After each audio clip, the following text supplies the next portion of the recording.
எல்லாரும் சொல்லுவாங்க, உன் பிள்ளையா முடியாதவன் முடியாதவன்.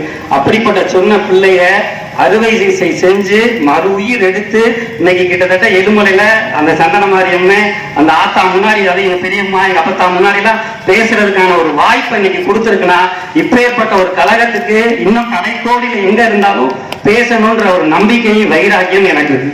அப்பேற்பட்ட ஒரு தலைவர் தான் முத்தமிழறிஞர் டாக்டர் கலைஞர்.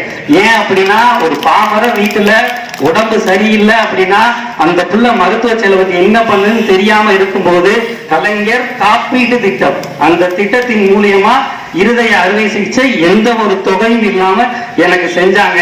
அதனாலதான் இந்த பையன் மறுபிறவி எடுத்தேன். அன்று முதல் இன்று வரை வெறும் பிரசாந்தா இருந்தவன் இதய பிறவி பிரசாந்த்னு பயணிக்கிறேன்.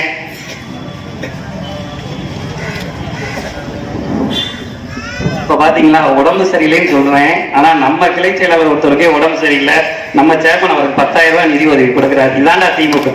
அதான் இன்னும் தூக்கி, அதாவது நம்ம கா அழகர்சாமி எக்ஸ் ஒன்றிய பிரதிநிதி அவர்களுக்கு முத்தமிழறிஞர் டாக்டர் கலைஞர் அவர்களின் பிறந்த நாள் விழா மற்றும் 4 ஆண்டு சாதனை விளக்க பொதுக்கூட்ட மருத்துவ நிதியாக 10,000 ரூபாயை எலுமலை பேரூர் திமுக நிர்வாகம் சார்பில் நிதியை பெற்றுக் கொள்பவர் அவரது மகன் திரு அன்பு அண்ணன் அழகுபாண்டி, 5வது வார்டு கிளை செயலாளர். வாங்க அன்னைக்கு, கவலைப்படாதீங்கன்னு. கழகமும் உங்களை கைவிடாது, அந்த கடவுளும் உங்களை கைவிடாது.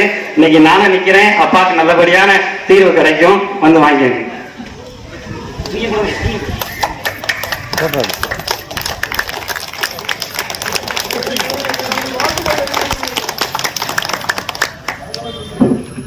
இப்ப புரியுதானே? எல்லாமே ஒண்ணு சேருன்னு சொல்லுவாங்க. நான் உடம்பு சரியில்லை, என்ன கழகம் காப்பாத்திட்டு இருந்தேன். நம்ம ஊர்ல நம்ம அண்ணன் ஒருத்தவரை அடுத்த கழகம் காப்பாற்றுறதுக்கு இந்த ஒட்டுமொத்த பேரூர் கழகம் முன்னாடி வந்து நிக்குதுன்னா, இதுதான் திராவிட முன்னேற்ற கழகம். இதுதான் திராவிட முன்னேற்ற கழகம்.